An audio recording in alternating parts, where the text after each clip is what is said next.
না শ্রেয়া ঘোষাল না নেহা কক্কর, এরা ভারতের সবচেয়ে ধনী মহিলা গায়িকা। এদের নাম শুনলেই 440 ভোটের ধাক্কা খেয়ে যাবেন। তাদের বিলাসবহুল জীবন দেখলে চমকে যাবেন। তো চলুন দেখে নিই কারা সেই ভারতের ধনী গায়িকা। 8 নম্বরে রয়েছেন মোনালি ঠাকুর।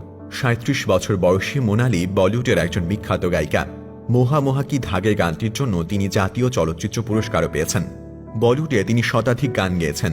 মোনালির মোট সম্পত্তির পরিমাণ প্রায় 22 কোটি রুপি। 7 নম্বরে রয়েছেন নীতি মোহান। 43 বছর বয়সী নীতি মোহান তার দুর্দান্ত গানের জন্য পরিচিত মুখ। যখন সে গান গাইতে শুরু করে তখন মনে হয় ঘন্টার পর ঘন্টা তার গান শুনে কাটিয়ে দেয়া যায়। তার মোট সম্পদের মূল্য 23 কোটি রুপি। 6 নম্বরে রয়েছেন নেহা কক্কর। 35 বছর বয়সী নেহা কক্কর সোশ্যাল মিডিয়ায় সবচেয়ে জনপ্রিয় গায়িকা। রিয়েলিটি শোয়ের প্রাণও তিনি।